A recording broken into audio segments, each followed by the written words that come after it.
Hello, ladies and gentlemen. Welcome to Sim Racing Unleashed for the Cup Series here at the penultimate race of the season. It's the Smoke Inc. 200 at Miami, and it's time to figure out, will Mark Whitley become the third driver in SRU history to get 2 championships, and will he lock in the first time being a driver to go back-to-back championships here for SRU? The pressure's on the 77. We'll see if he can get it done here tonight. It's the second to last race of the season. It's tonight in Dover, and tonight's mainly important because Mark Whitley has already officially noted on that he was most likely going to miss Dover. Might be going with the start and park tactic next week. So tonight, the pressure is now even more on the drivers that have a shot. We're down to just 3 drivers battling for this championship. Mark Whitley in a dominating fashion for himself, over 45 points ahead of that of Michael Yarrow.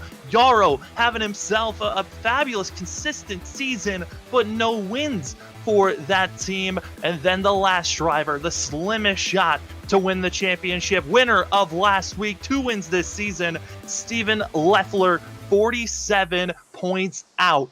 And really, the pressure is on for those other 2 drivers of Yarrow and Leffler because they are in a point where they have to win tonight and next week to win the championship. And they're also needing that of Mark Whitley to finish last or not show up for one of those races, which it looks like tonight we're going to see Mark Whitley. He's on track now, practice, about 2 minutes and 20 seconds left.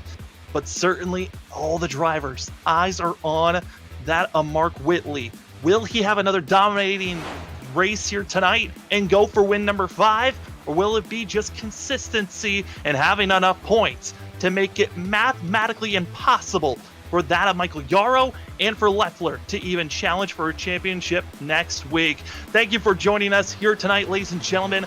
My name is Sam Dyer. Joining me is David Medina. Going to be joining us. I'm so sorry, David. I messed up your last name. David, you're joining us here in the booth for Freaky Fast Broadcast. We also got that of Robert Moyer running productions. David, please tell us how to say your last name properly so I'm not silly once again. It's not the first time, but it's actually pronounced Medina. So you were kind of right inside there. I just wasn't confident. I needed to be more confident. I think I would have then had it that time. But David, we're here. We're at Homestead, second to last race of the season. A lot of pressure on the 3 drivers that are challenging for a championship here tonight. We're at Homestead, progressive banking, and a lot of drivers set up for 133 laps for the drivers here tonight. A lot of pressure's on, but we're excited for great racing here tonight. Absolutely. Here in beautiful Miami, great weather, great track, multi-lanes. It's going to be a great race with these drivers in this next-gen car. So looking forward for some great racing. It's going to be exciting to watch as we get closer to the end of this season. Looking forward for a great race with these guys.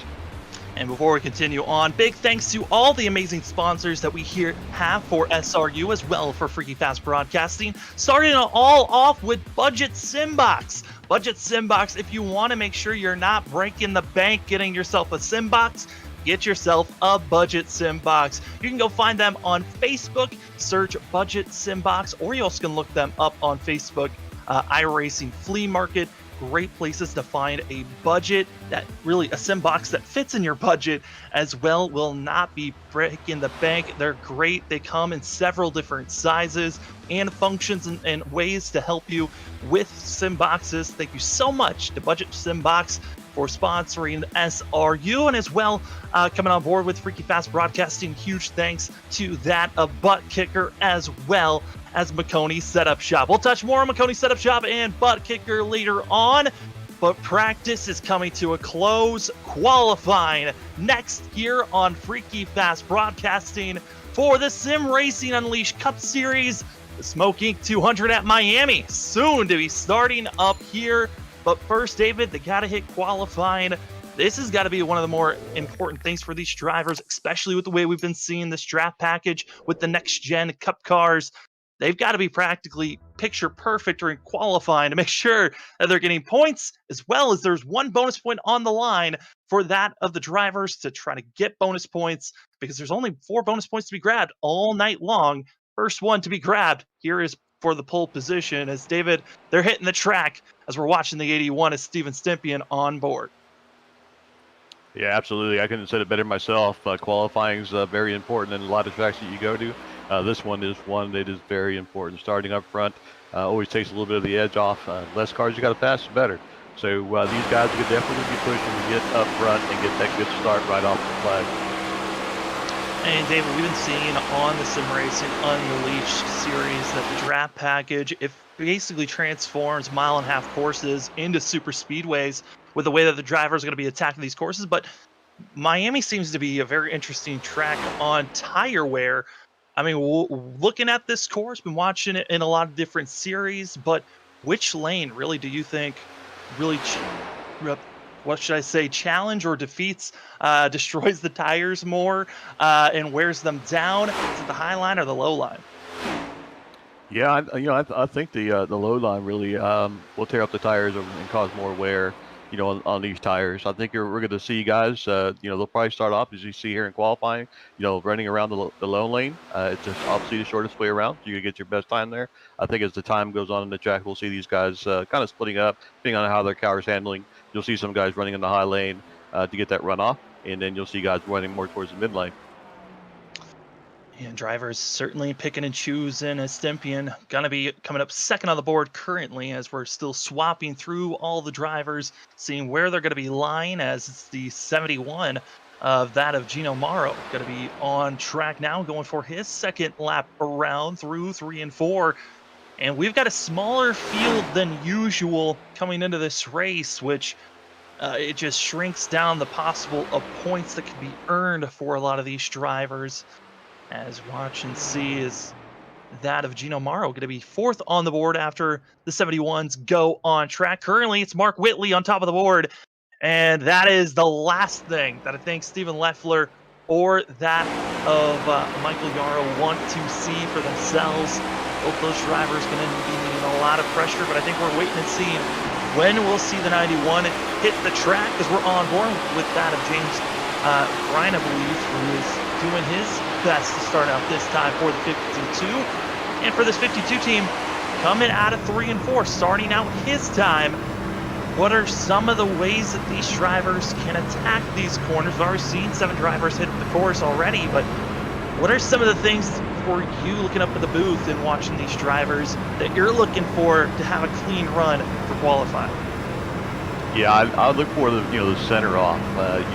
To me, the center off this track here is really important. So, it's going to be interesting to see how these guys enter the corner. As we see here, he's entering pretty high up there, and gets to that light, and then you see him kind of rotating down a little bit. So, that's really what I'm looking for there. The center off is a really important corner. Also can see that the sun is starting to set already. We're going to start daytime, going to nighttime, finish under the lights. As that is James Bryan going to be 8th on the board currently, and he's still got a lot of work if he wants to crack the top 7. As right now, about a half a second off. Watching these drivers currently, seems like that second lap is their faster lap. So we're expecting to see the 52 get a better run here, but he's drifting up. He's in that second, almost third line coming out of turn number 4. James Bryan crossed the line for his second go-around, final lap for qualifying. And it looks like 8th will be where he stays for the 52, which 30 seconds left. Michael Yarrow did not even try to attempt a qualifying run. That is a bonus point that is going to be given to the 77 of Mark Whitley. And now there's only 3 more bonus points to be grabbed, leading the lap, leading the most laps, and also 0 incident points. Those are the 3 bonus points that are still out there for these drivers. And at this point, Mark Whitley, where they finish right now, he would clinch the championship, but we've got still 133 laps to go. David, we got to see a little bit of practice, got to see qualifying. The race is next. What are some of the things that you are most excited to see here tonight at Homestead? I'll tell you what, I'm excited to see these next-gen cars. They're going to be side by side. The draft package is on them. They'll be able to close up relatively quickly and get some good runs on guys. So it's going to be exciting to see these guys go around these corners side by side, getting those runs and seeing how everybody's able to handle the car trying to get around each other. Again, I want to say thank you, David, for joining us in the booth for Freaky Fast Broadcasting as the drivers are gridding up. Here's your qualifying results on where the drivers lie. It's going to be Mark Whitley, pole position. To his outside, Steven Stimpy and Steven Leffler are going to be in third, with Gino Morrow to his outside. Then we got that of Todd Neese with Derek Love, as well as Brad Delph in 7th, with James Bryant in 8th place. Falling past that of Bryant, you got Michael Yarrow of the drivers that did not put down a time, with that of Brandon Hartwell, as well as Randy R. Randy and Dakota, their rookie symbols were just had a spacing, so their last names were taken out, but it's Randy Pryor as well as Dakota. I believe, wait, where did Dakota go on my screen? It's Dakota Bryan in the 58. As we go down the rest of the board, we're going to have that of Dave Bush as well as Mike Chamberlain going to be in 14th position, with Paul Cohen in 15th. 16th going to be Mark Koscheck as well as Robert Chiswick, who will be having those drivers 17 on the board as they're getting gridded up. Early on, we're expecting, David, these drivers, they've got cold tires. They're going to be side by side. I think this is going to be the most scariest part is on this start, how these drivers want to attack one another. Because watching practice, I saw a lot of drivers getting loose, coming out of the corner, and also just seemed like the draft really was strong on the straightaways. Some drivers got to be careful with any accordion effects that happen on the entries, but this start, I'm expecting it to be wild here at Homestead, but maybe drivers have figured out we got to calm down, not get too aggressive on these starts. Do you want to give note as drivers are taking off? Mike Chamberlain as well as Paul Cohen missed the grid, so we've only got 15 drivers on track, but it looks like might be seeing Chamberlain start on pit road. Same could be for Paul Cohen, but we're still waiting on the 51 if he's going to get back into the session as drivers gridding up and on track. David, these cars are on and ready to go. Next gen cars. It's been an awesome season for us to get a sense of how these next gen cars are going to be, as a lot of leagues are now transitioning from the current gen to the next gen. It was a great preview so far this season, but we're on the backstretch getting ready to go. What are some of your final thoughts before we go green? Well, it's going to be interesting to see. You got guys, quite a few that did not qualify. I think it's another interesting part to see is how these guys work their pit strategy. How many will take tires, maybe just right sides or no tires, depending on how their tire wears goes. So I think we're going to see a lot of mix-up. The guys in the back, they're the unknowns. We don't know what their track time is going to be, so it's going to be interesting to watch them go. Is gonna be a fun one. Green flag in the air as it's going to be that of Steven Stimpy and Mark Whitley, Steven Leffler, Gino Morrow, Todd Neese, your top 5 as they head into turn number 1, side by side. That drivers trying to hug that white line, as well as drivers on the second groove, as it's Mark Whitley drifting up and almost contact Leffler into Morrow. Gotta be careful as they're further back into 5th and 6th, 2 wide, thinking about 3 wide at times.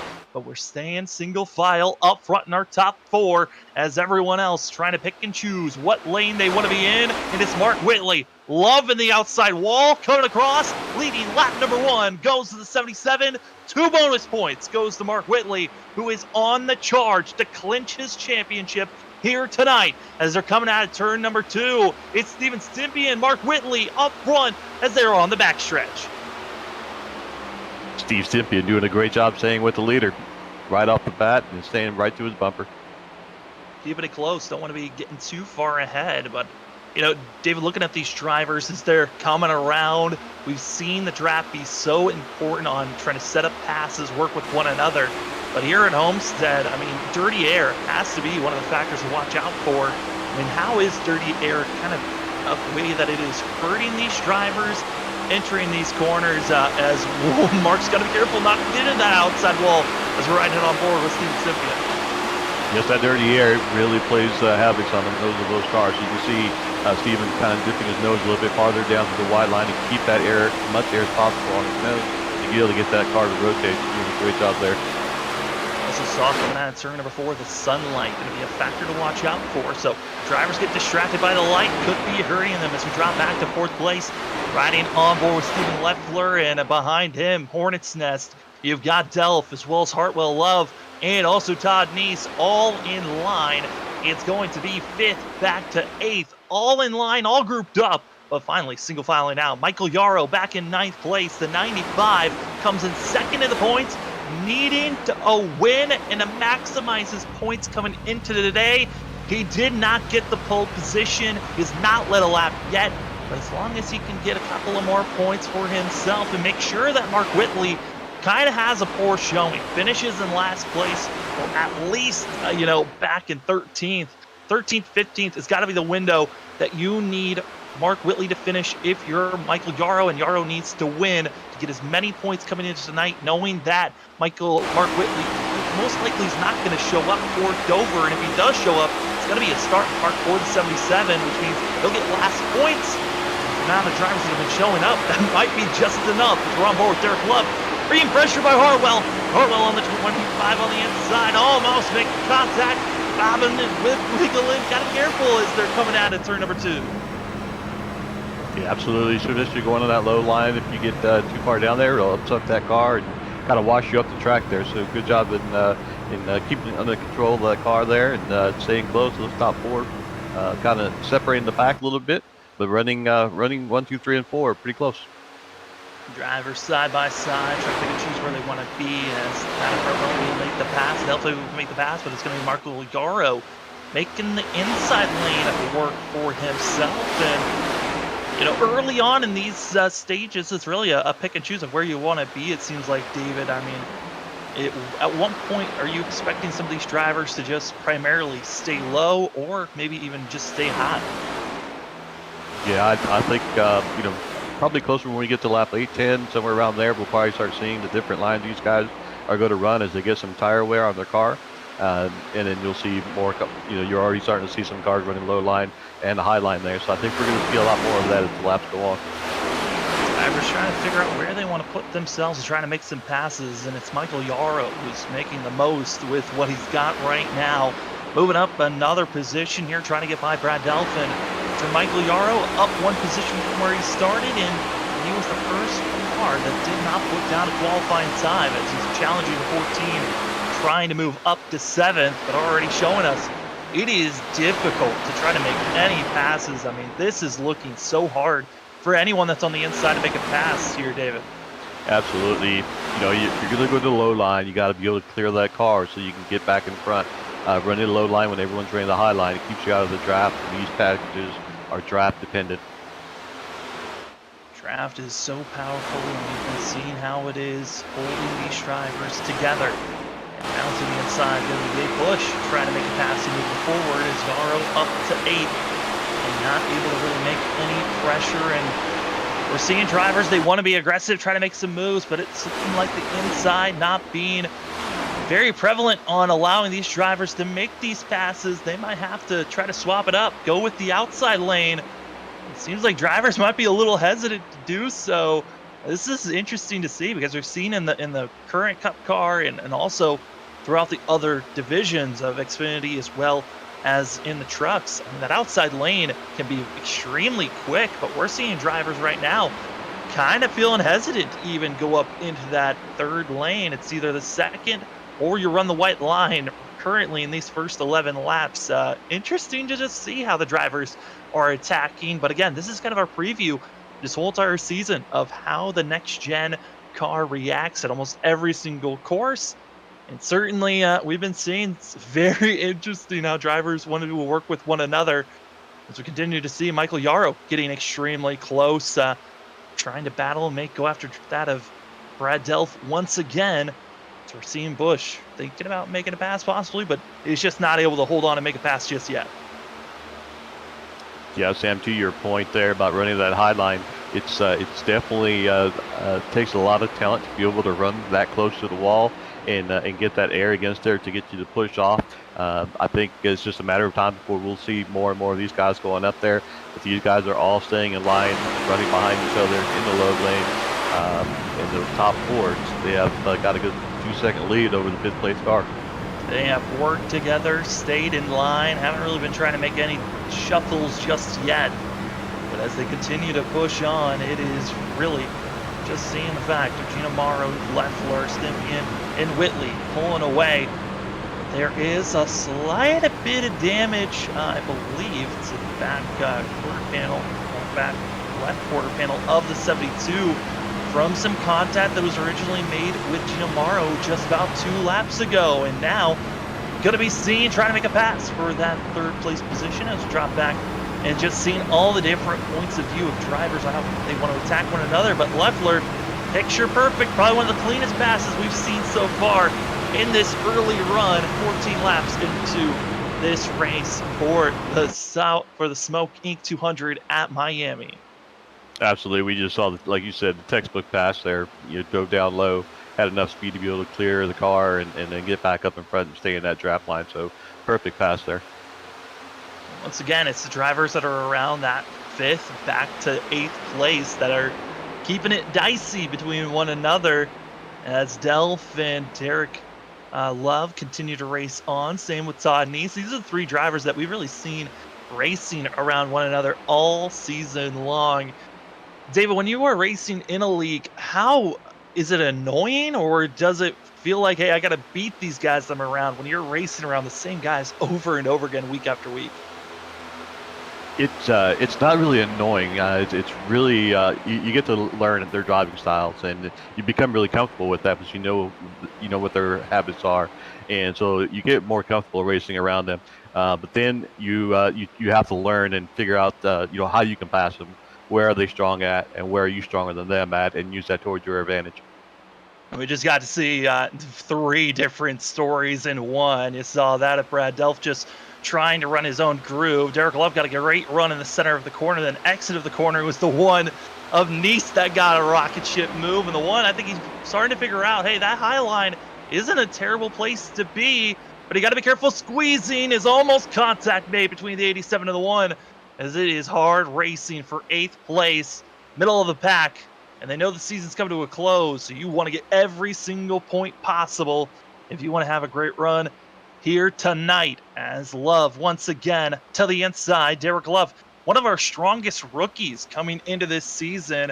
He is there's been nights where we feel like Derek Love's got a shot to win, and there's other nights where Derek Love is just scrambling for a top 10 finish for himself as they continue to race on. And in front of Love, dropping back quickly, that's going to be the 71 of Gino Morrow. He was battling for 3rd for a moment, now back to 6th. And issues for the 71. He is just fallen off a cliff. It looks like could be a little bit of tire wear. That is the major factor for the 71, losing ground quickly. Absolutely. These tires, they will heat up on you, especially that right front. And you get those that right front too hot, you'll lose your turning points and drift up a lot more and end up having to let off the throttle. So you could be experiencing a little bit of that. But these guys doing a fantastic job, when they're racing around each other, giving each other just enough room to be able to race side by side. So great start to this race, 19 laps into it. Looking forward to seeing the rest of this race here. Big props to that of Michael Yarrow and Brandon Hartwell. Biggest movers so far this race, both up 5 positions from where they started. And they've kind of been just the duo, moving themselves forward each and every lap. But now they've kind of hit a wall of trying to get to, because they have the drivers that they were in line with, utilizing the drafting passes. Well, the next group they're looking for is our top 3 that are 2.3 seconds ahead of that of Yarrow, and our top 3 still all on top of one another.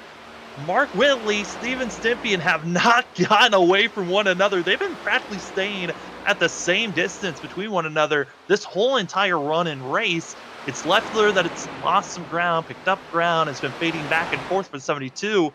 So it's interesting to see how in the next couple of laps, how they're going to be attacking one another. But you can kind of see on the exit of the corners, Steven Leffler and Stimpian both got great runs, but it's just not a big enough run for the 81 to feel comfortable to make the pass just yet. But he's trying to get to that quarter panel. We'll see if he gets him here on the exit of 4. Great entry there on turn 1, draw side by side with the leader. Definitely challenging going into turn 3 here. See who's going to be able to clear him. Steven Stimpian, he has been on a roll, but he's being pinched. Mark Whitley not giving an inch, and he continues to hold off the 81. as well as the 77 of Whitley getting the draft help from Leffler down the straightaway, but it's gonna be Stipien still holding strong. Scipien's got to make this pass. He doesn't want to stay down too long. As you see the third place car there coming into play now. These guys racing side by side. Leffler was thinking about it. He was thinking 3 wide, but instead going to be sticking on the nose in the back bumper of the 81. Just enough draft help. And like that, Steven Stipien to the lead. Or is he finally able to clear? But here comes the crossover. Mark Whitley battling strong to the inside. Not wanting to give up the lead that easily. And Leffler, he is really the pendulum right now. He can pick and choose who he wants to help and assist on the straightaways. But he just doesn't have enough speed all the way down to the white line. Gonna be that of Mark Whitley trying to cut the course as much as possible. And still side by side through turns 1 and 2. And it's Leffler really, David, that looks like he needs to figure out who he wants to help, because he keeps on trying to help the 81 at moments and he helps the 77. But at the same time, he wants to get another win for himself. Absolutely, he's got choices to make here, and I tell you, he's also in the catbird seat. I mean, if these guys do mess up, he's in the perfect position to pounce on them.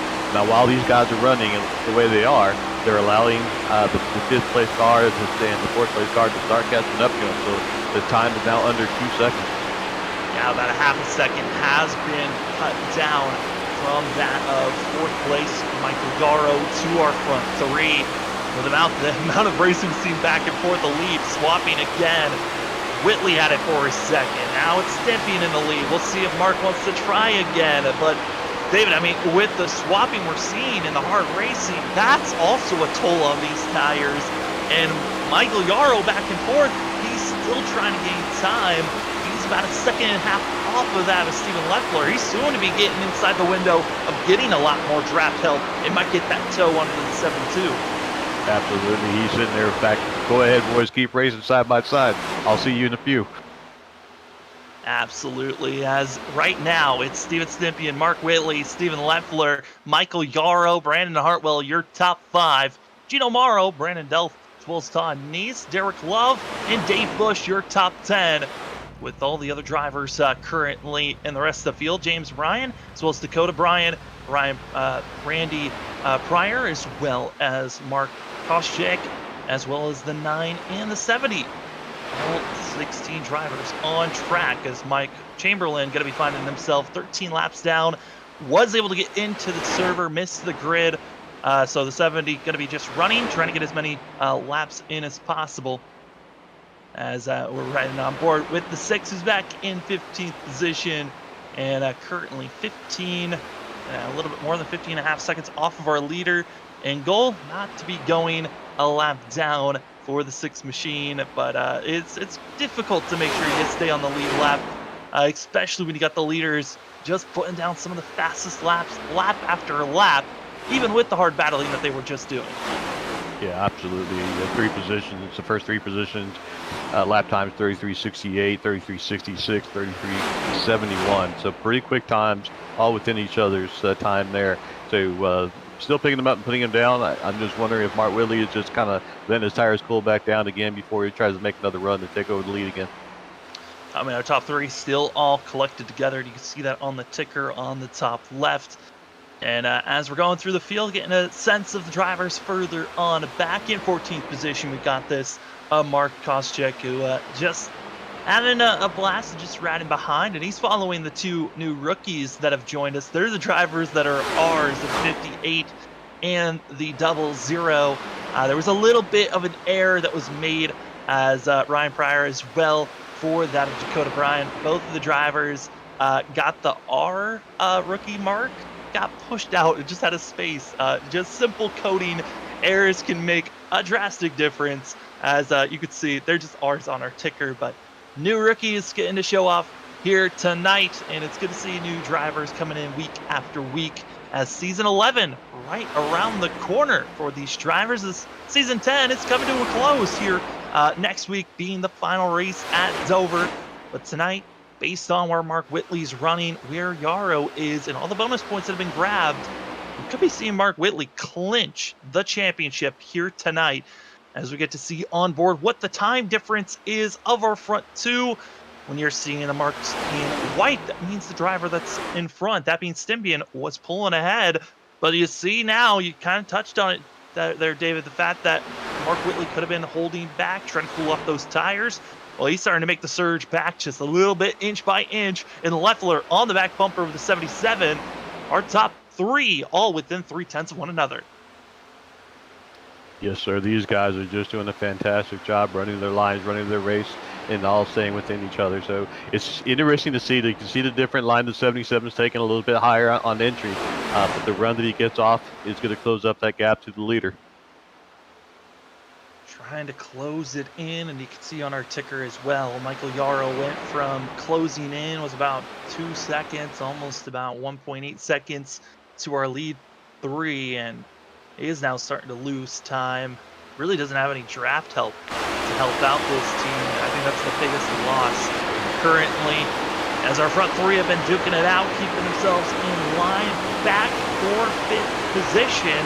Drivers have been battling to see who's going to get that 5th spot with Brandon Hartwell, Gino Morrow, Brad Delph, as well as Todd Neese, keeping it close. Those 4 drivers have been battling strong. You got the front 3 pack, and then you saw there by himself, it's Michael Yarrow, and then you got the 4-car pack battling for that 5th place position.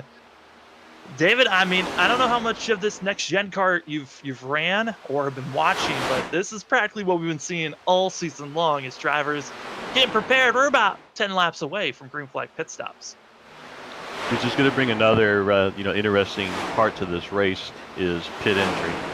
During practice, we observed some guys that had a difficult time getting into pit lane here. So as we get closer, like you said, within 10 laps or so, we'll start seeing these guys, see how well they do getting on the pit road, how much time they can gain or lose going into pit road. Yeah, I mean, pit road, especially at Homestead, it's one of those spots where you could easily overshoot it and have to come back around, wasting time. And also, got to make sure that you do not find yourself sliding into your pit box or missing your pit box. Those are factors you don't want to be caught with. But, coming into pit entry, it seems like this isn't a track that you can get where you have enough time to really woe down, because of how slow the drivers are through the center of the corner here at Homestead. You seems like you got enough time to slow down to 50 miles per hour for the pit speed, but it seems like that pit entry can be a little bit deceiving when you're coming in. Yeah, coming out of that turn 4, between turn 3 and turn 4, it kind of sneaks up on you. In my opinion, it kind of sneaks up on you. So it's really easy for it to sneak up on you if you miss your mark, and then you get on the brakes a little bit too hard. Next thing you know, you're going to have that rear end trying to scoot out from underneath you. So drivers, keeping in mind not to be caught up with any types of mistakes, as right into forward with the 1 of Todd Neese up to 7th, as Hartwell has fallen back to 8th position and just continue to slide back and forth. Morrow not going to be up to 5th. But we wait for when green flag pit stops are going to hit. We have not had a yellow here tonight, but up to our leaders, seems like we are catching up. So drivers just pulling away. Lap traffic not going to be really an issue here, at least on this first stint, as the closest driver to Steven Stympian actually going to be the 6 of Robert Chiswick, who's going to be about 13 seconds ahead of our leaders. So not a lot of pressure on lap traffic. It's going to be all about our leaders on how they want to attack this coming in. And especially for our first stop, I mean, David, that you would think the drivers want to stretch it out as far as possible, but maybe do you think there could be a thought of undercutting early on, as the drivers are running about 1.5 seconds off of their best times earlier this race? Yeah, absolutely. I think the guys within the top 3, top 4, could stop a lap earlier just to do a little undercut and try to gain that time with fresher tires. 1 lap fresher tires makes up a big difference there. So we're seeing Steven Stympian still running 33.99, still running some good lap times. He was running faster lap times than the 77 and the 72 when they were trying to run side by side with each other. So give him a little bit of a cushion there, but they're starting to close it back up.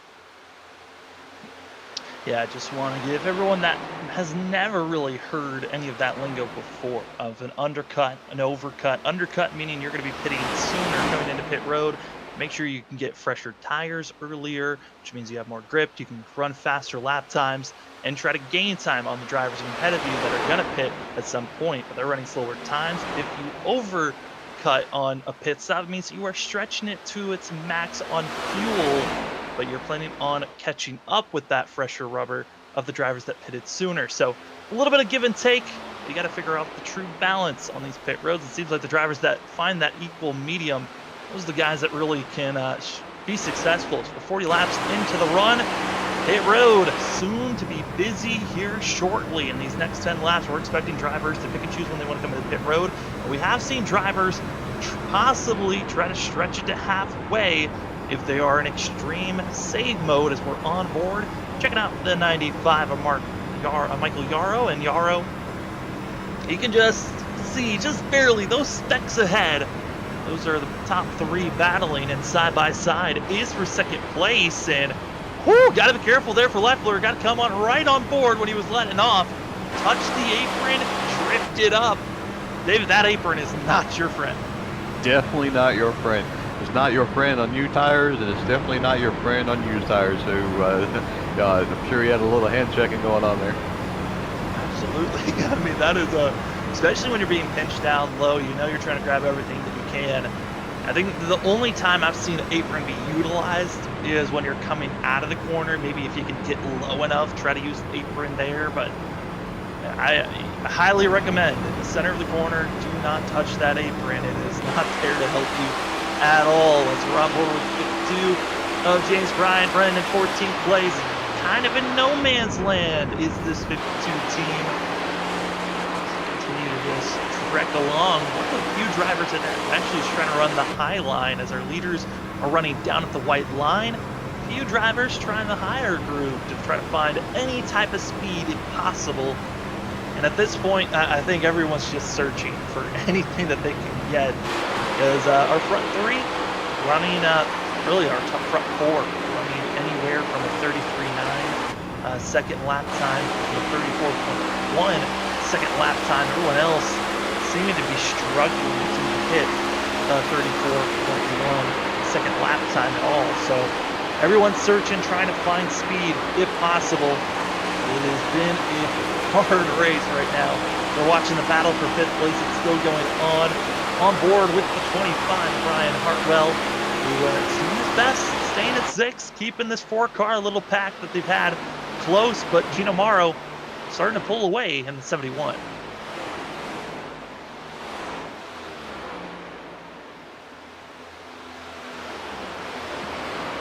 These drivers continue to just march around. Let's see what they're going to be.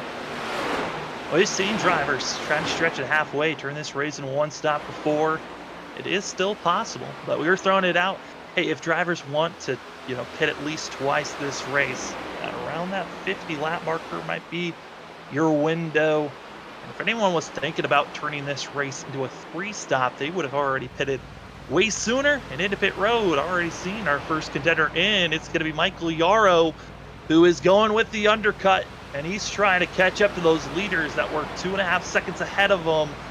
I mean, it seems like at this point, this is a Hail Mary type of a throw from the 95 to try to get himself in a position to win this race. Yeah, absolutely. He was just in one of those positions where he just didn't have the draft of the first 3 cars, didn't have the draft behind him. So it was one of those plays. You got to do something different. You have to try something different. You were talking about the running a different line. This is the same kind of concept, trying to find something else that the leaders are not doing and see if it works out to your advantage. Next driver into pit road is going to be Todd Neese, as you see the 95 leaving pit road. And David, leaving pit road, also got to be careful as you've got the exit and you run at a different course than what normally you would see at other mile-and-a-half courses. It is a very treacherous exit coming out of pit road there. It's very easy. You got the grass on both sides in a narrow lane, so it's very easy to kind of get that car to kind of dance on you on your way getting back on the track. So yeah, you have to be cold tires on top of it, so you got to be very cautious. Cautious they are, and you saw the hard racing between the 71 and the 25 of that Amaro, as well as Hartwell, and you're also seeing Delph, and also the fresh tires of that of Michael Yarrow now trying to cut his way through lap traffic. And you don't want to be seeing that when you're a driver with fresh rubber, but finding clean air. Everyone's going to be staying high, getting out of the way.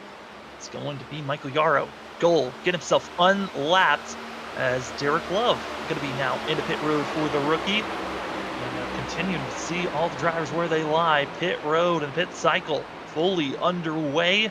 3 drivers getting their service done. Wait for still our top 3 whenever they're thinking about coming in. Stretching it as far as you can go right now. Steven Stippian, first car up front. But we know it's going to be a chess match between our front 3 because whoever comes in first, everyone else is going to trickle behind after that. Absolutely, those front 3, whichever, like you said, whichever one pits first, the next lap they'll definitely be pitting. You don't want to give up time, to the car that pits right before you, and it's very easy to do with these fresh tires. So whether it's a leader or whether it's a second or third place car, whichever one pits first, like you said, it's a chess match.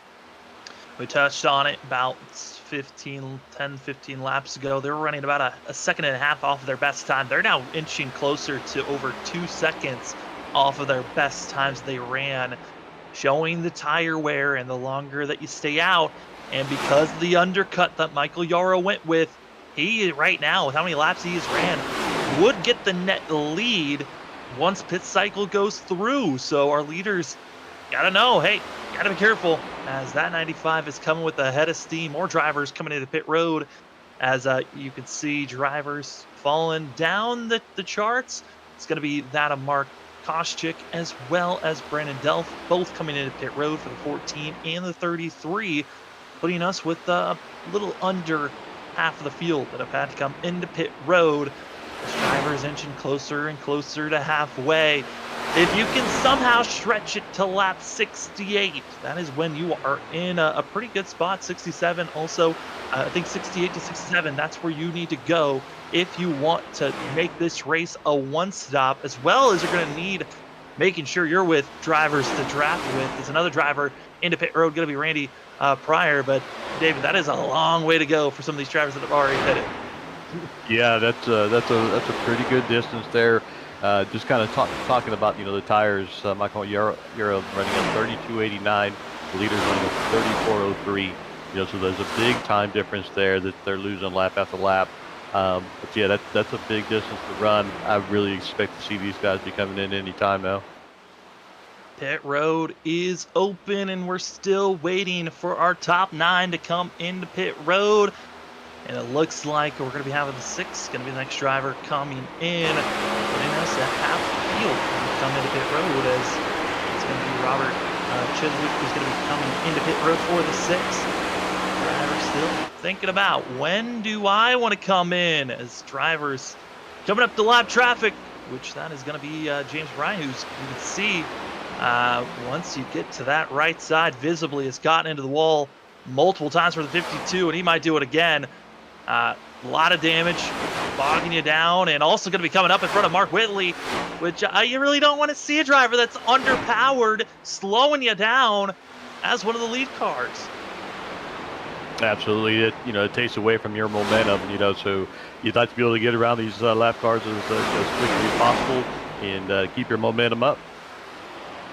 Here comes the 95. It's going to be Michael Yarrow, understanding he wants to get himself unlapped, and he's going to have to slice and dice, be a little patient here, as he's going to get right on the back bumper of the 77. Those are the top 2 in points, battling for the championship.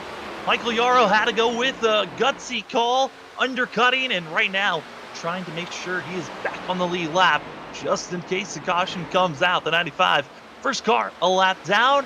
And now we're going to be the first car on the lead lap. Michael Yarrow is taking off. And the question still lies, when will our front 3 come into pit road?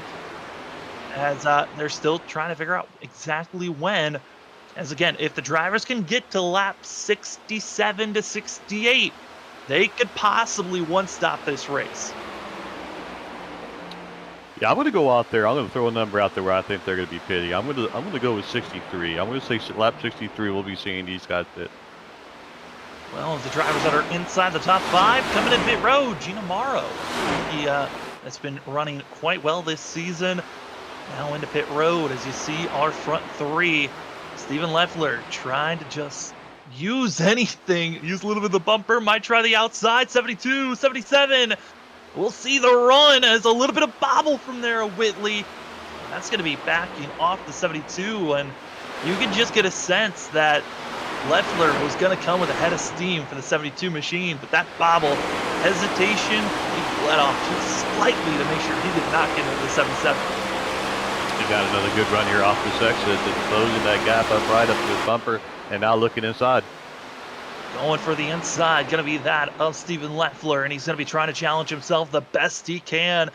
As you've got Mark Whitley diving up, 3 wide, Todd Neese, he's got fresh rubber, but understanding, doesn't want to influence the leaders at all. He's going to be patient, wait, try to not force the issue, as this is very important how these drivers are racing right now. Leffler, he is also one of the drivers that needs to maximize his points, hoping to see Mark Whitley struggle. But man, it is a lot of work as Mark Whitley going to be falling behind that of Todd Neese. Neese, one of the drivers a lap down, trying to unlap himself, so we'll stay in that middle groove, continuing to pull away.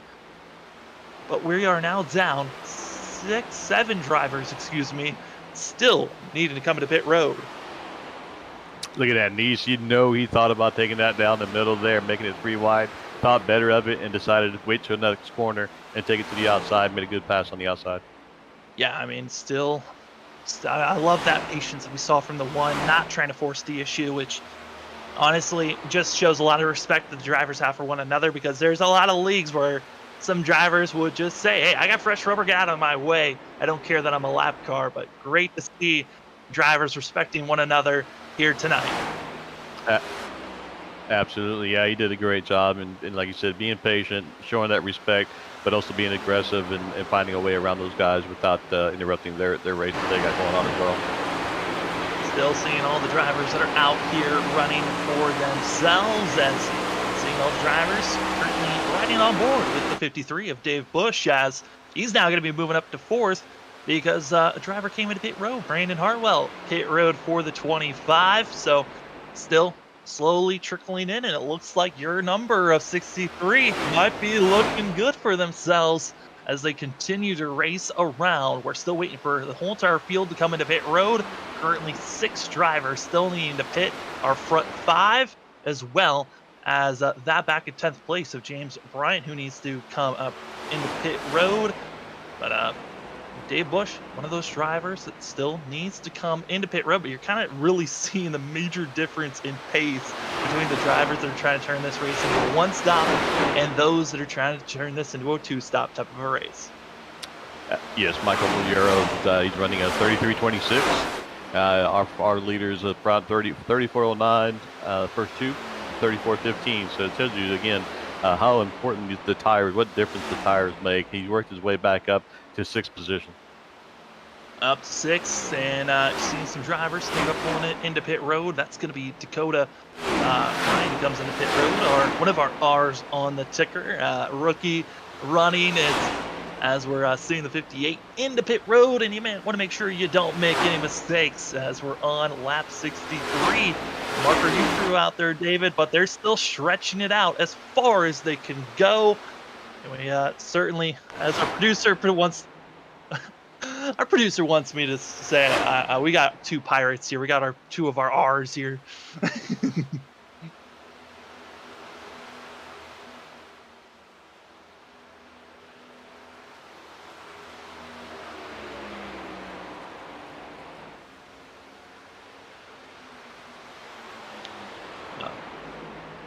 Oh man. Into pit road, our leaders, Steven Stippy and Mark Whitley, leaving Leffler all on his own out driving out there. But he'll be coming in the next lap, I'm pretty sure. Yeah, he doesn't want to stay out there too long. I mean, these guys are going to be right outside of the window, though, because they were the 2 that were leading. If Steven Leffler can somehow stretch it out to lap 67 to 68, again, he's inside that window as we get to take a look at what our weather is looking like. 78 is going to be the ambient temperature outside what you and I are feeling, but you can see there 82 track temp. So David, that track temp looking pretty nice for these drivers. Not too hot, not too cold. Perfect track weather, and no rain, a little bit overcast. Beautiful weather to be riding on this track here. Into pit road. Now it's going to be Dave Bush in as we continue to watch the 72 who stays out for another lap. If he comes in during lap, 67, that is right on the cusp. But if he gets to 68, you feel a lot more comfortable that if you're not in the draft, you might be able to still save fuel. For everyone else that is pitted before this, though, they're going to be in a little bit of concern. But Dave Bush, he is right on the cusp line. Got to be feeling a little bit more comfortable. Everyone is in a pretty precarious spot. The only driver that is not pitted is Steven Leffler, as James Bryan came into pit road for the 52. Yeah, well, he has to come in this time by. You got a feeling that he just has to. If he stays out another. Nope, he's coming in. He's slowing down, going low. Steven Leffler finally coming into pit road, and he's stoking it. He doesn't want to get caught speeding, and that would be so drastic to be caught speeding and getting the penalty when you're one of the few drivers that's actually inside the window to make it on a one-stop. Yeah, hopefully he was able to get it slowed down and not get a penalty here. But you called it, lap 67. He stayed behind the two lead cars for a majority of the race, and it makes you wonder if that draft helped him save enough fuel to be able to get to this point. Michael Yara, who really undercut it, pitted 22 laps ago in the lead, trying to pull away as far as he can go. And it's worked out great as Steven Stempian and Mark Whitley going to be back in 5th and 6th position. Leffler going to be back in 8th. Our front three, they are now scattered through the field because of all the different pit strategies. Drivers that are going for a two-stop, drivers that are going for a one-stop strategy. All of it's thrown out as we are halfway through the race. We are going to step aside for a second, and when we come back, we're going to finish out here at Smoky 200 at Miami to see, will Mark Whitley clinch the championship here tonight? We'll really have to wait another week before doing so. Thanks for joining us on Freaky Fast Broadcasting for SRU. We'll see you in a few.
When you want to be the best, you can't settle for the rest. There's a reason that McConey Setup Shop is trusted by more virtual and real-world tracks and companies than any other setup shop in iRacing. With partners such as Stafford Motor Speedway, the Nashville Fairgrounds Speedway, Five Flag Speedway, Speed 51, and more. When you want something done right, you go to the experts at McConey Setup Shop.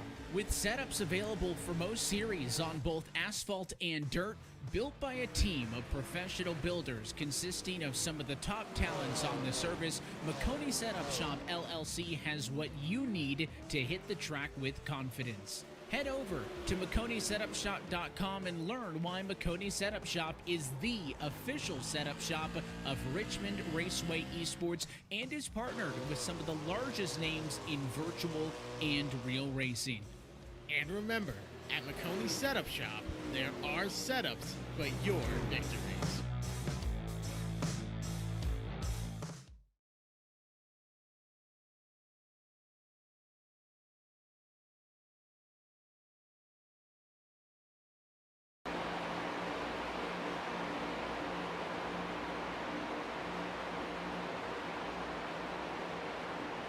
Welcome back, ladies and gentlemen, to Sim Racing Unleashed Cup Series here for the Smoking 200 at Miami.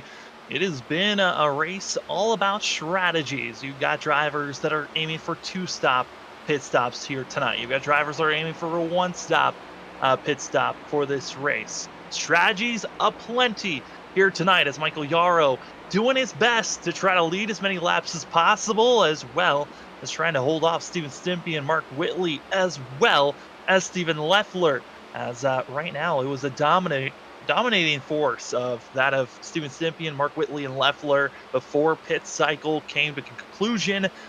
We got a bunch of drivers on different pit stops, but before we get to more racing action, huge thanks to all of our amazing sponsors. We touched on them earlier, but again, thank you to Budget Sim Box. If you want to get yourself a sim box that is not going to be hurting your wallet or hitting the bank at all, go to Budget Sim Box. You can look them up. They've got high quality button boxes of any sizes, also affordable pricing. You can find them on the Facebook by just searching Budget Sim Box, or you can also look them up on the iRacing Flea Market on Facebook for the Budget Sim Box. Also, big thanks to ButtKicker. Feel what you've been missing. Get yourself a game or two if you want to feel instead of just hear how these drivers are dealing with. ButtKicker, feel what you've been missing. They are great sponsors, as well as McConey Setup Shop. McConey Setup Shop, big shout outs to them for if you want to get yourself any setups of plenty. As you see, our front three are racing it hard. McConey Setup Shops, it's our setups, but it's your victories. We'll touch on them more later on because the racing action's hot and heavy. Pass for the lead immediately underway. David, great racing now as our leaders. It's swapped. It's Steven Stimpy, Mark Whitley, now our front two. As Yarrow on those 34-lap old tires really had nothing to hold them off with. Yeah, it's some great racing going on, and the undercut that we were talking about earlier. This is the effect of it, right? You get the lead from it, but going through the long run, no cautions. The cars that did not pit before he did are now catching up to him on fresher tires, and unfortunately he'll start falling back some. He's got to hope for a caution in order to be able to get some fresh tires to get back on the same strategy as these guys are. And also with the drivers that did an undercut, I mean, the difference from, Steven Stimpy and Mark Whitley, they pitted 16 laps ago, but just 3 laps difference was Steven Leffler, and Leffler finding himself 7.1 seconds off. I think the biggest thing for Leffler, though, is that he does not have the draft help for himself to save fuel like he was doing for the first stint. So his fuel stint is going to be extremely close to the end. While as we look at Mark Whitley, he has felt pretty content on just staying behind Steven Stimpy, who Stimpy is just taking off, has to be feeling like, hey, we can't play this cat and mouse game of back and forth swapping on who's going to be getting draft help, because we might be giving Leffler a shot to catch back up. Absolutely, and you made a good point. He was able to have that 67 laps, and a lot of it I think had to do with the fact that he stayed in the draft as long as he could, which gave him that long run. And like you said, he doesn't have that now, so we're going to see on this last half of this race as to how is that going to play out for him in his strategy that he was playing, or is he going to have to change up his strategy now? And if he does, it could hurt him. It certainly can. Lap traffic now about to be a factor for our leaders, as you got a pack of 4 that they're coming up to. It's going to be that of Chiswick, as well as we're going to be seeing Koscheck, Pryor, and as well Dave Bush. 4 cars in front of our leader. They're all trying to run the high line, but there is also a little bit of a difference on tire wear between our leaders and these drivers that he's just caught up with. Stympian, Mark Whitley, lap traffic, gotta hope that they don't become a factor, but it's down low. Stympian goes and making the pass seem easy as everyone else staying high. And usually we think if you're on the high line, you're gonna be able to make these huge runs, but fresh tires showing otherwise as our leader, the 81, is slowly chipping his way through this lap traffic that he's coming up to. Yeah, those fresher tires, you'll gain on those cars in front of you on older tires much faster. So you got to be cautious, got to be aware of that. That closing speed is going to be there, and able to pick and choose where they're going. So the guys on the older tires are running a much higher line. The guys on the new tires are able to go down low, make a stick, and make their way around. And like we were noting on, some drivers going to be thinking about making pit stops, and those that are going with 2 pit stops instead of just trying to stretch it out on 1. Drivers now are having to come in at very odd times. It's Brandon Hartwell coming in this go around, as you see Mark Whitley. Oh, gotta be careful. 0 into the wall. Just brushing it slightly there. Gotta be careful making those types of foot bumps around.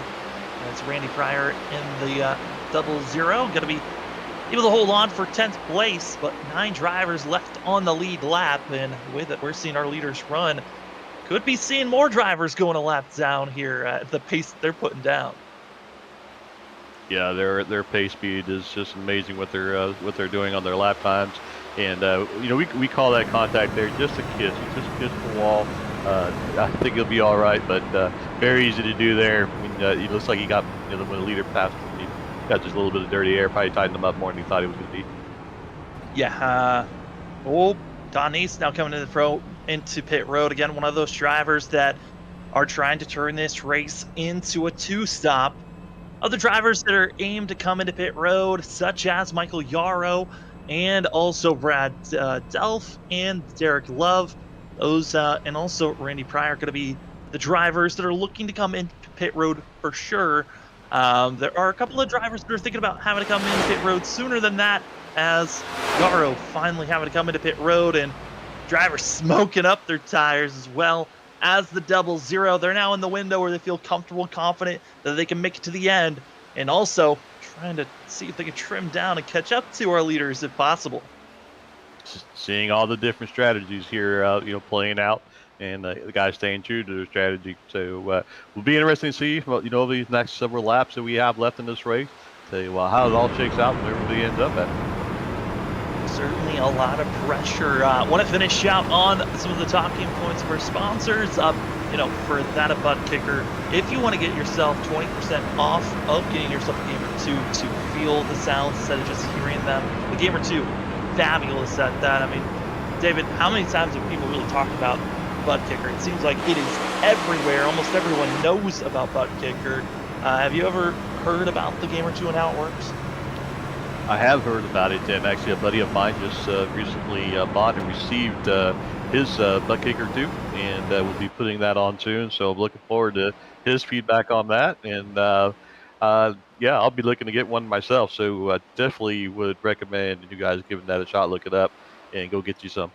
Well, if you're going to be getting yourself a Gamer 2 here shortly, you need to use our promo code FreakyFast20, 20% off for any Gamer 2s that you want to get. Again, that's FreakyFast20. It's Freaky with 2 E's.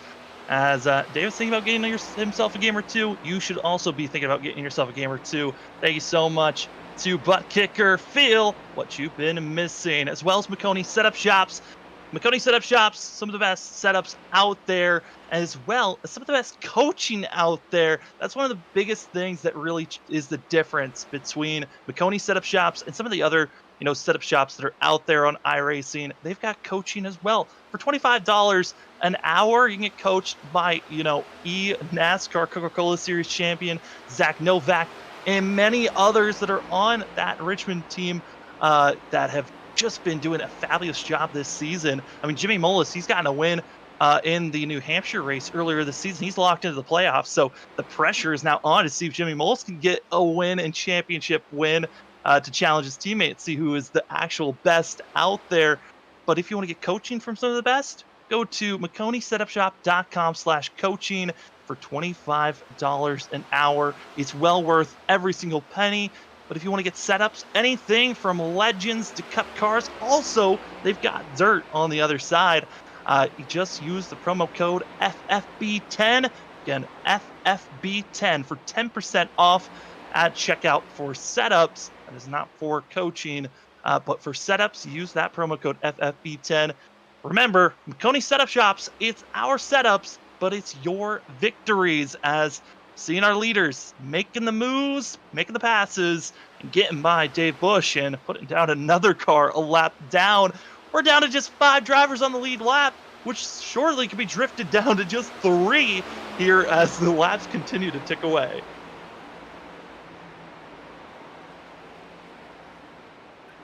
So our leader putting down a lap of 33.91, just still picking them up and putting them down. Like you said, 4 cars now in the lead lap. These guys are just setting some really good pace up front.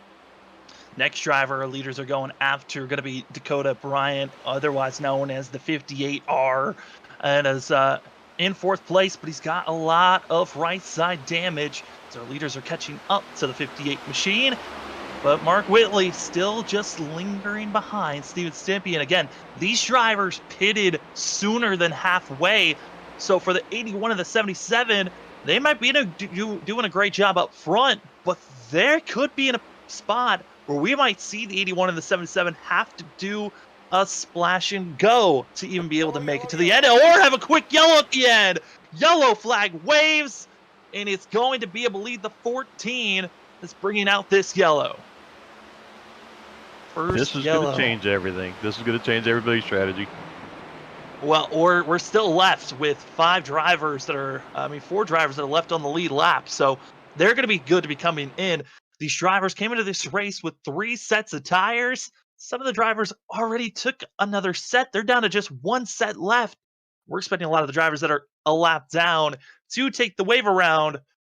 But yeah, this changes everything, as it looks like the 14 just running slow and just pulls off to the side. And because of how slow and where the 14 was placed, this is going to be bringing out a yellow. And David, this is not a good look to see this type of a caution come out. This could be maybe, the way that he's staying on track, he knows where he's out on track, but possibly electronical end on the 14 side that might have made him have to come down and just come to a complete stop. But this is a very awkward and weird spot, but we're now under yellow, seeing pit stops being made. And it's going to be, that is Steven Stimpy and Mark Whitley right on top of one another. You can gain time here if you have a better stop than the driver ahead of you. And also got to make sure you don't get yourself in any trouble. It's the 81-77 pit road. Looks like the cleaner entry goes to the 81, and he's already up and ready to go. Yeah, it's going to be a close one. That 77 was closing up to a gap there down pit road, but coming down on the set, 81 taking off, and there's the 77. It's going to be that of Steven Stimpian out of pit road. Leffler expected to be second, as Dakota Bryant going to be staying out for a little bit longer. Well, we're going to be stepping aside when we come back. Drivers getting aimed and ready to go. 33 laps to go when we go green. We can't wait to see him. We'll see you in just a few here on SRU.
When you want to be the best, you can't settle for the rest. There's a reason that Makoni Setup Shop is trusted by more virtual and real-world tracks and companies than any other setup shop in Irish. With partners such as Stafford Motor Speedway, the Nashville Fairgrounds Speedway, Five Flags Speedway, Speed 51, and more. When you want something done right, you go to the experts at Makoni Setup Shop. With setups available for most series on both asphalt and dirt, built by a team of professional builders consisting of some of the top talents on the service, Makoni Setup Shop LLC has what you need to hit the track with confidence. Head over to MakoniSetupShop.com and learn why Makoni Setup Shop is the official setup shop of Richmond Raceway Esports and is partnered with some of the largest names in virtual and real racing. And remember, at Makoni Setup Shop, there are setups, but your victories.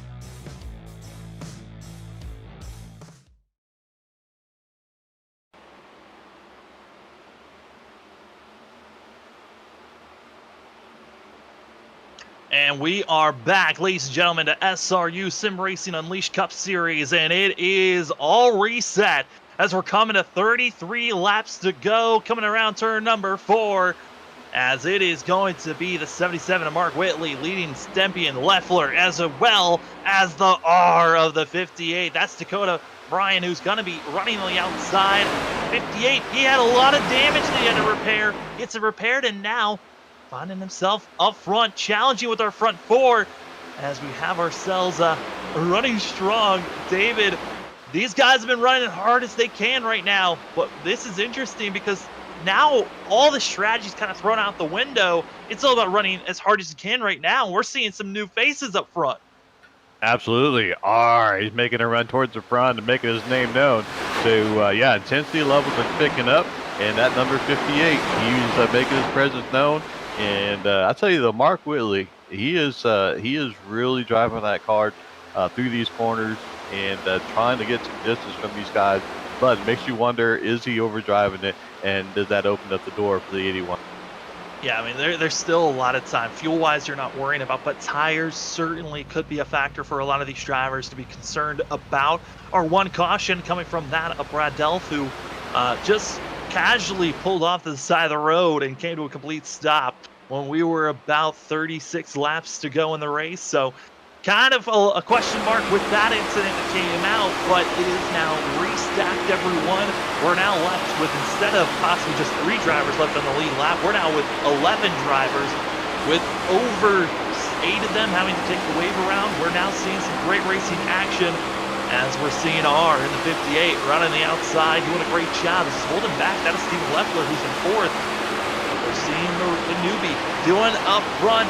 Dakota Bryan, the R of the 58. He's doing everything in his power to run well up front. As you see, he is still the R everywhere. It's just a little bit of a coding error with all the other drivers that have, you know, an R next to them, like Love, like Chamberlain.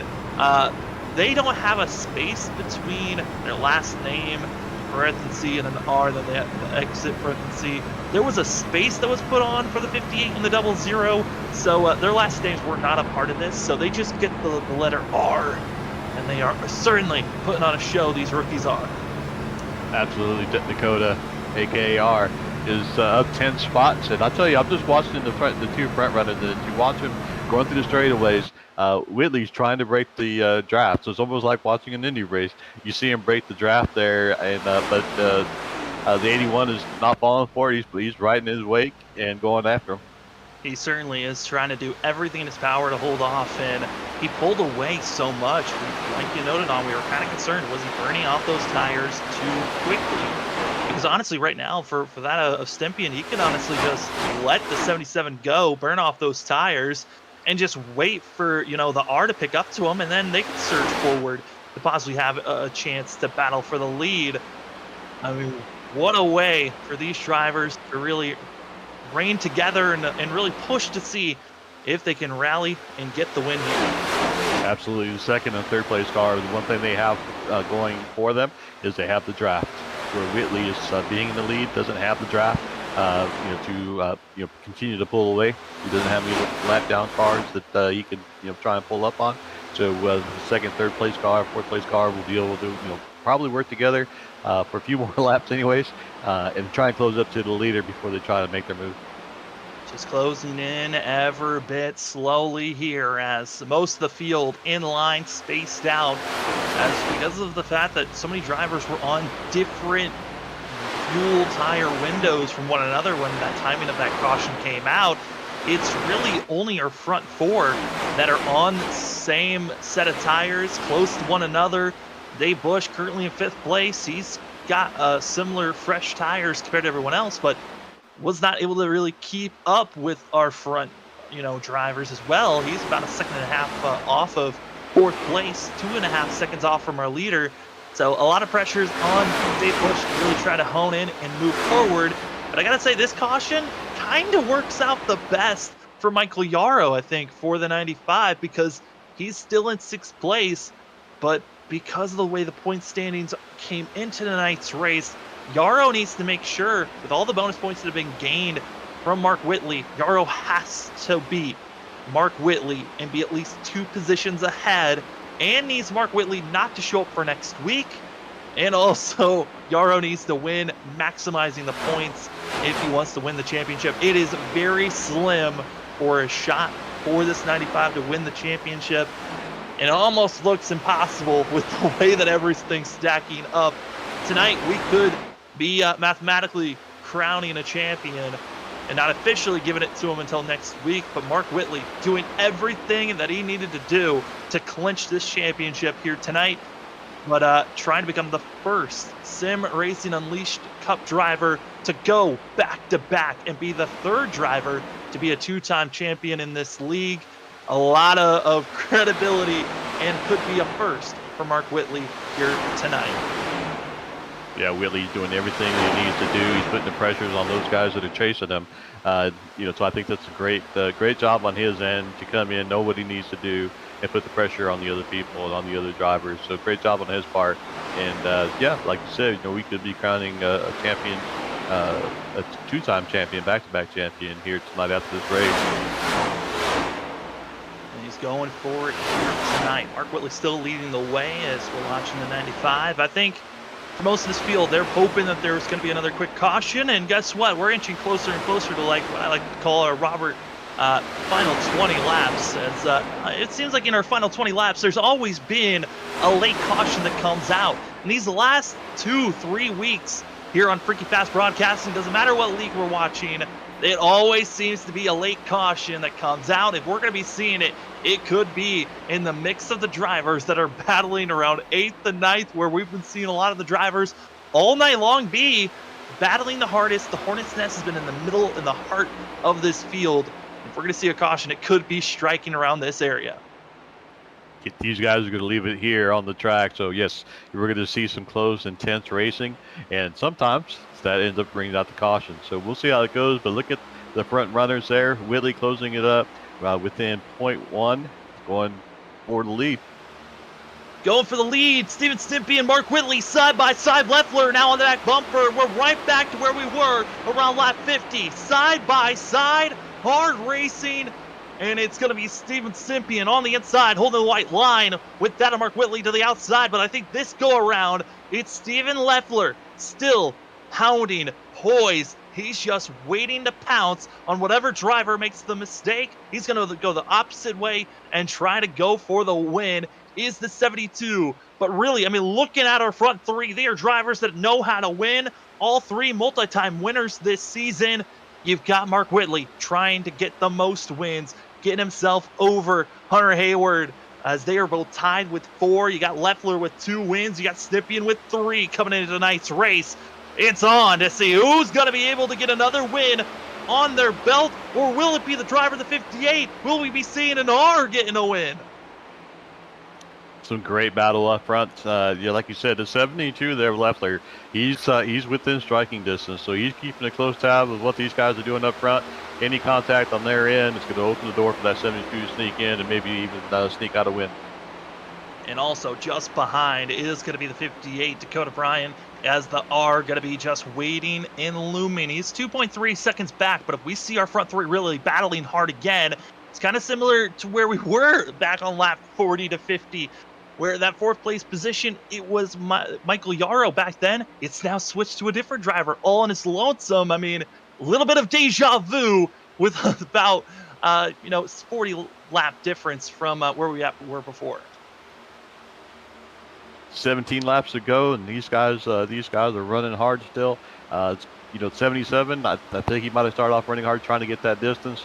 Now we'll see if he did what he did earlier, which is try and cool his tires down and try to make a run back in front. We'll see if it is possible. They are catching up to Mark Koscheck, who's going to be by himself, just lingering back. He's on much older tires, so should not be a factor for our leaders to worry about, but they are catching up to the 33. The second car 1 lap down. First one is going to be the 00. Looking for a caution for the 00, and as long as he's not involved, could be getting himself a lucky dog spot. 16 laps to go. It's Steven Stimpian, Mark Whitley, Steven Leffler, your top 3. Those are really the only 3 that are challenging for this win, unless somehow they take all of themselves out, because there's no fast repair in this league. It was all about conserving this car. So we see a little bit of a conserving on the racetrack for most of these races. The driver's not really trying to push it too hard. Right now, our top 3 all still within 7/10 of one another, but it's Stimpian who is really staying patient, waiting.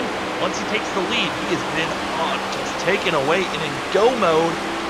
But David, is this too soon with how many laps are still left in this race? Well, it's interesting because I'm just kind of watching his lap time, and one thing I noticed that he gains time on the second and third place cars going into turns 1 and 3, but they close the gap back up coming from the center off of 2 and 4. So he's definitely running it hard into the corners, and these guys are definitely closing that gap back up coming off the exits.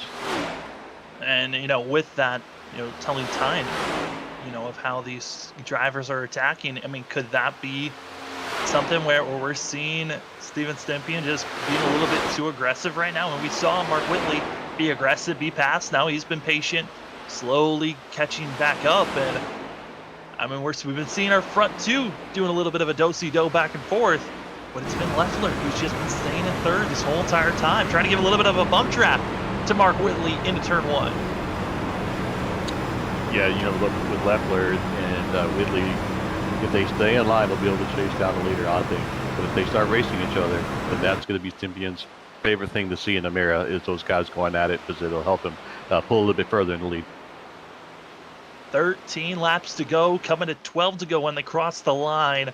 Our front 3, they continue to pull away as the 58, Dakota Bryan, he was trying his best, but it is not working out. One of the biggest movers is Dakota, by the way, in the 58, up 9 positions. As some of the other drivers trying to gain time back in 5th position. Michael Yarrow, Busch, all of them. But up front, it is all about Steven Stimpian, Mark Whitley, and Steven Leffler, our top 3. Keeping it close. Coming to 11 laps to go when they cross the line. If Leffler or Whitley have anything for Stimpian, they need to go ahead and start closing this gap even more and get ready to make their pounce. You don't want to wait too long and start racing several laps side by side. So they're really going to need to start closing this gap up if they do have something for our leader.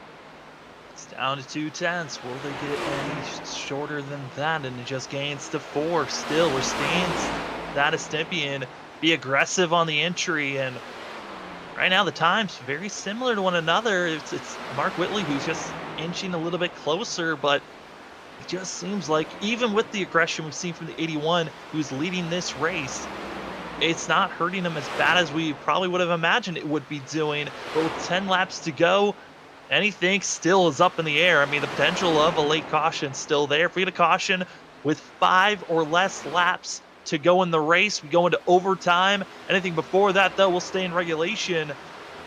But drivers certainly keeping it close. Our front 3 within a half a second of one another. 10 to go. This is it. This is where your intensity level will be at its highest point. These guys will drive the rest of their wheels off this thing to try and get to the leader, trying to make that pass. So it's going to be an exciting finish to the end here. It certainly is, as right now I think some of the closest racing action is the drivers are up front in their top 3, but oh boy, back in 8th place, Now back in 9th, Hartwell giving himself a heart attack, almost losing it out of turn number 4, stayed off the inside wall, but going to be losing a position for himself. And drivers further back starting to feel a little bit of that tension. Drivers trying to get any spot that they can. If we're going to be seeing a wreck, it could be happening for our leaders or in this major group that we're seeing around 8th back to 9th with lap cars mixed and mingled in between. Every position counts, and it doesn't matter where you're out on the track. As a driver, you want to get every position you can. So yes, midfield towards the end, these guys are going to be racing hard to try and get that spot that's right in front of them. It seems like they're starting to calm down just a little bit, but it seems like the exit of turn 4 might be the most dangerous spot for a lot of these drivers. Trying to get back into the throttle. And, you know, David, looking at these drivers, I mean, the exit of the corner, one of those spots where drivers always seem to be getting loose, getting back into the throttle, but, man, on worn tires, it just seems like it is even ramped up to another level. As you're seeing Hartwell trying to get by that of Mike Chamberlain. Chamberlain, again, 14 laps down. As 25 now hunting and hounding and trying to move up into 8th position. Look at the cars all spread out, high, mid, low on the track. All of them trying to find that clean air to get that most downforce on their car to try and get that run, to try to make that fast. These guys are going to keep going at it and keep trying to find that little bit additional grip to make that fast. 6 laps to go. Hartwell's going to be going for the pass. Up front, nothing's changed. They're still single filed out up there. But oh boy, Hartwell getting out of control once again, but holds on and just does the same exact move that he did previously. Didn't lose as much ground, but he's going to fight once again. Hartwell wanting to get that 8th place position, even if it means destroying that 25 car. That turn 4, boy, that exit on turn 4 would definitely cause that right rear just to kind of kick out on you. And for him, great job on saving that thing and keeping it clean. But yeah, he had his hands full. Continuing to fight is the one of Todd Neist on the inside, and there he goes! Contact gonna be made! They're off on the low end of the track, and now backwards, cutting across. No yellow has yet been thrown. We are still green as Mike Chamberlain and Hartwell making contact. And oh, you knew something was boiling as we move back up to the lead. Still no yellow has been thrown, but it is all down to our front 3. 4 laps to go. That could have been the late caution that would have put us into overtime, but instead it's Steven Stympian, Mark Whitley, Steven Leffler. They are now charging and coming up to lap traffic. Everybody running hard, and you can start seeing a lot of cars starting to kick out on exit of the corners. Those tires are heated up, and these drivers are also heated up and trying to get every position. Is going to be a great finish to the end. Leffler got to be careful not to drift it out of turn number 4, and they hold on. It's Steven Stympian up front, almost over, a little bit under a half a second. It's the 81 to the 77 of Mark Whitley. Mark Whitley trying to just clinch a championship here tonight. His goal was to make sure he could stay in front of Michael Yarrow by just 3 positions. He got himself 2 bonus points. He tried to get 3, he tried to get 4. I believe, though, he has made contact that would have taken away his 0 incident point bonus point. And for the 77, I believe it's going to be a little close between Steven Stympian and Mark Whitley on who had the most laps led. That's another bonus point that could have been grabbed, but for Leffler, he just could not get enough of bonus points to keep him within the mix. Right now, Mark Whitley feeling secure. 2 laps to go as Steven Stympian on the backstretch, feeling comfortable, feeling confident that he can get himself another win.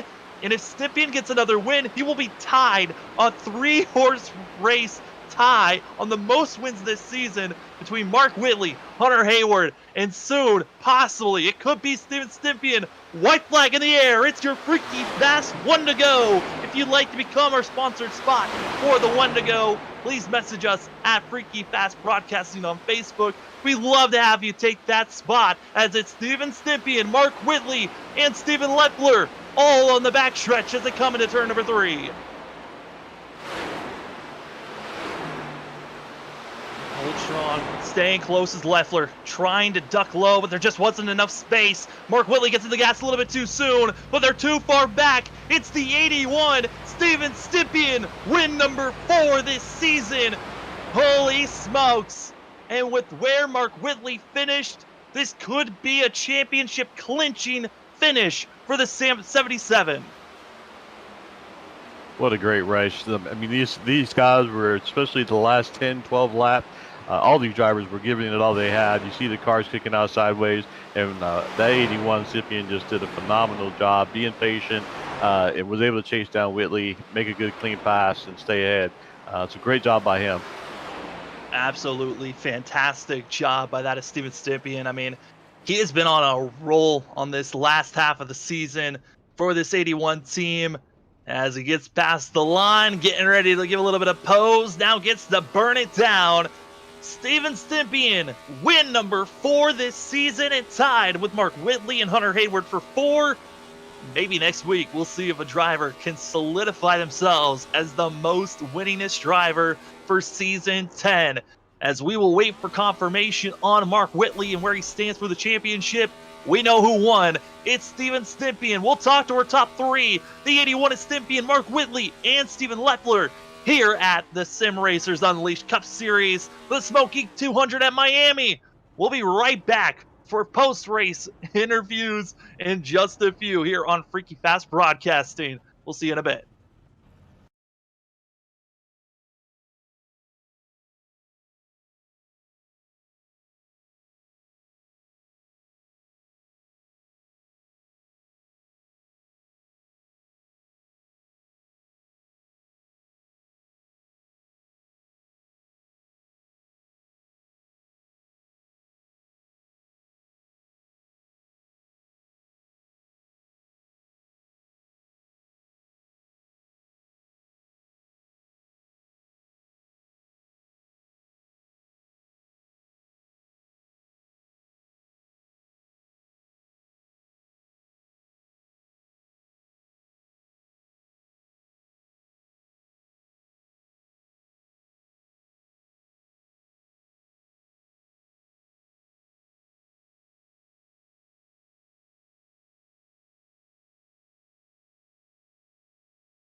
Welcome back, ladies and gentlemen, to the second to last race of the season for the Sim Racing Unleashed Cup Series Season 10 here at Homestead for the Smoke Inc. 200 at Miami.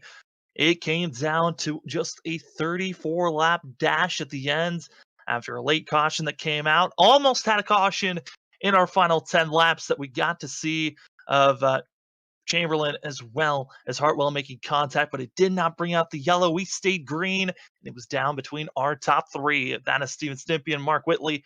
And Steven Leffler, we're going to start things off with Steven Leffler, get his point of view on how the end of this race went. Steven, it's Sam up in the booth. You got me? Yeah, how's it going, Sam? Well, it seemed like it was a 3-horse race for most of this thing. You guys have Steven Stippian, Mark Whitley, and yourself, Steven. What a run that you guys had top to finish. I mean, you guys were top of the class all race long.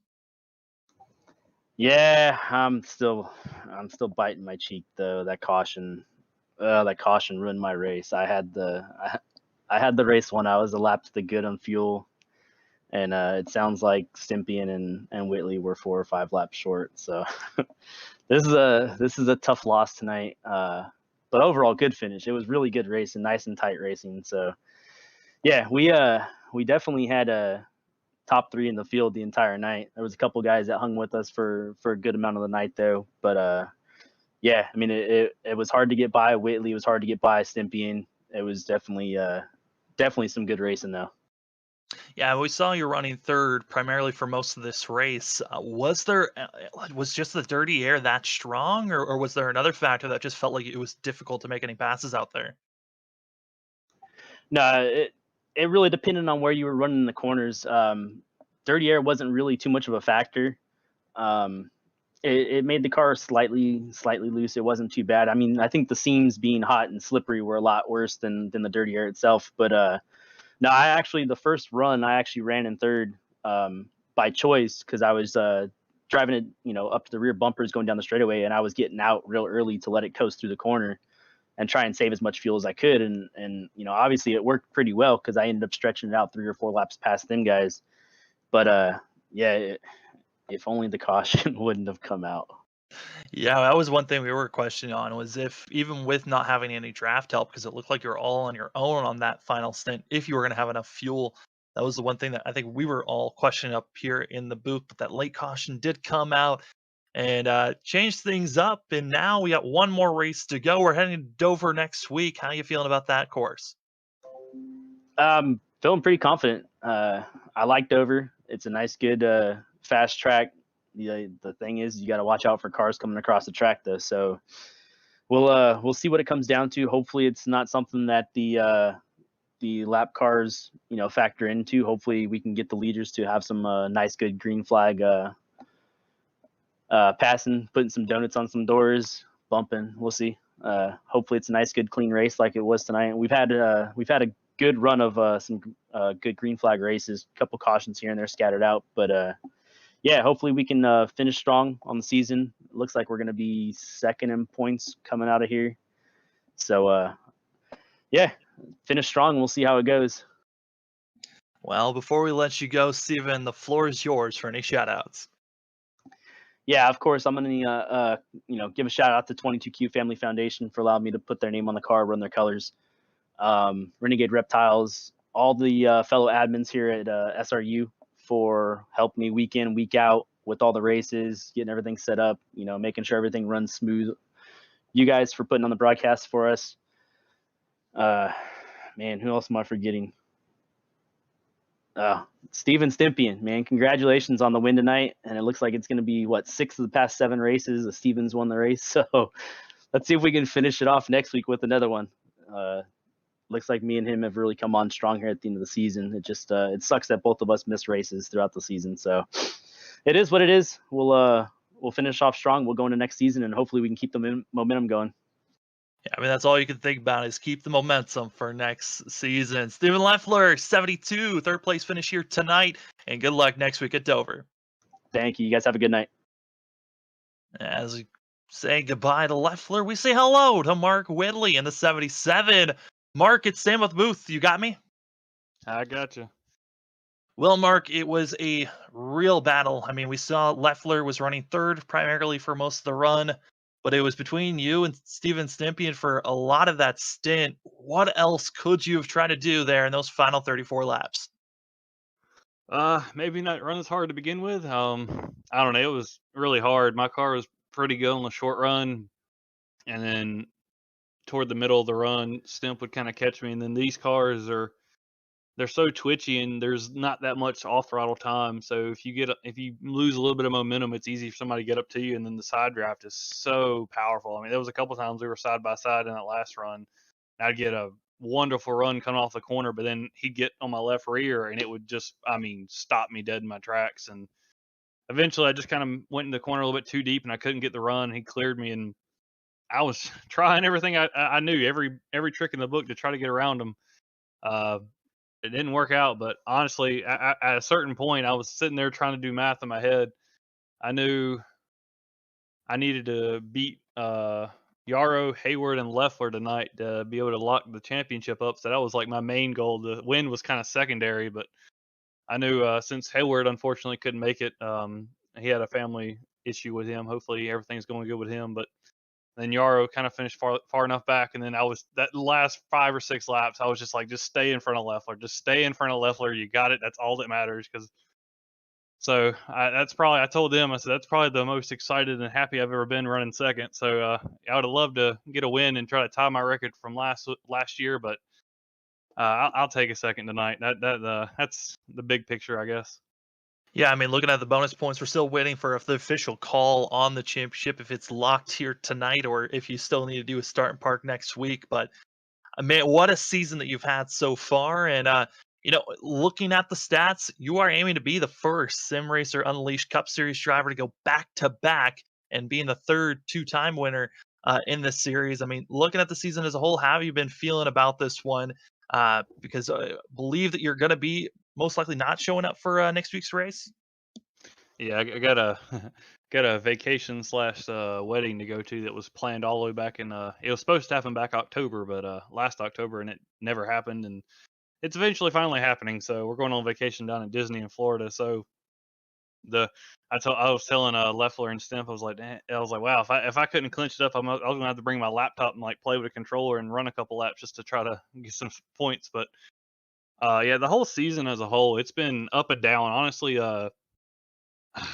I don't want to say I lucked into it because it's just a lot of people have had to miss races, and other than next week, I haven't had to miss any. So I feel like we weren't as consistent, and we weren't as consistently as good as we were last season with the old Cup car.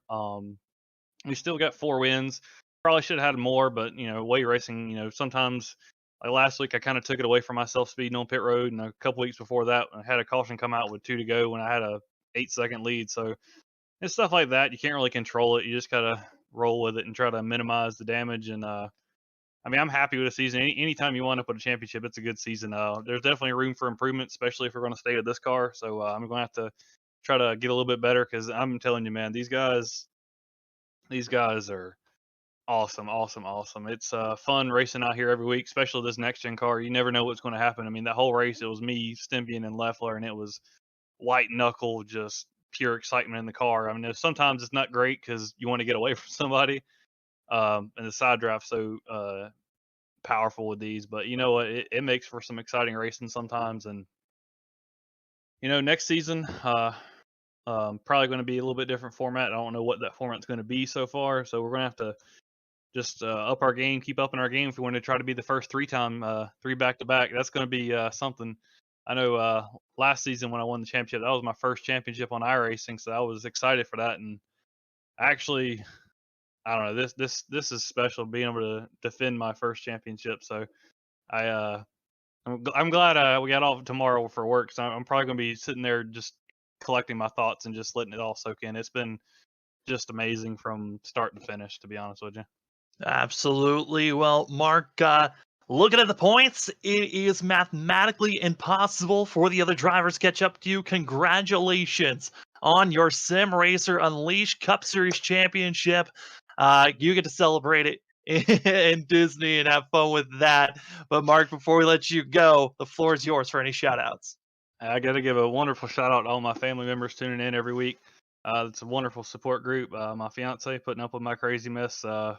She always knows, like, all right, when's your race? I know we got to be back. If we ever have to do something on Sunday, she's always like, all right, when we gotta be back. And I guess now this is probably the first time I'm ever going to have this chance. But I'm going to Disney. Yeah, well, Mark, you really get to do that, and I cannot wait for you to have a great time next week going to Disney. Mark Whitley in the 77. Your champion this season. He might not show up next week, but he certainly gets to celebrate it with style next week. Mark Whitley, 77. Second place finish here tonight, and congrats on the championship. Thanks, Sam. Thanks, Robert. Thanks, David. Great seeing y'all. See y'all next time. Mark Whitley, championship winner, but the man who's been on fire here late and coming up short for the championship, but certainly a spectacular way to finish out the season. Steven Stempian, 81, tied with the most wins this season with the win here at Miami. Congratulations, Steven. How does this one feel? Thank you, Sam. Feels really good. Be tied with the most wins, especially missing a couple of races. I'm just happy I can relax my hands now because that was some intense racing tonight. Yeah, it absolutely was. I mean, we saw Mark Whitley just dive out there up front, trying to pull away from you all. Did you kind of have that sense that you were going to be able to catch up to him? And Were you thinking about maybe saving the pass for later, or was it once you caught him, you had to make that pass? I was a little worried when me and Leffler were battling a little bit, but I knew I was pretty strong on the long run, and 30 laps was enough to get it done. And as soon as I caught him, I knew I was going to make a move. I kept undercutting him in the corners because he was running the midline, and I just could. My car could stick on the bottom. I could get that thing turning really good in the turns, and just use that to cut down time. And I just kept my eye on that relative and watched it trickle down. And as soon as I got him, it was a battle. But I know earlier in the race, it was kind of like the same thing where we were battling, and I was able to pass him and take off. And that was the strategy there at the end. Yeah, I mean, Steven, it certainly the strategy worked out. I know there was a lot of talks between yourself, Mark Whitley, and Leffler about fuel, just in case that late caution didn't come out. How close were you on fuel if that caution did not come out for you? Oh, I was not making it. I was coming in at lap 100. I think Whitley said the same thing. I was going to be coming in at lap 100, and luckily that caution came out. I'll tell you, that was the best thing I could have seen all night. Well, Steven, you are now tied with most wins. There's one more race to go, going to Dover. How are you feeling about going to that track? Honestly, I don't know if I'll be able to make it. I'm going to the Patriots game, which is at 4:30, so I don't know if I'll be able to make it back in time. But if I am, I will be here, and I have a strong run at Dover in the past. I love Dover. Dover's one of my favorite tracks. I'd like to have a chance to have the most wins this season. Wish I didn't miss those two, because me and Whitley would have a tight battle right now for the points. I think it'd be something to watch next week if that was the case. But just take the momentum and go into next season with it, and hopefully get ourselves a championship. That would be nice.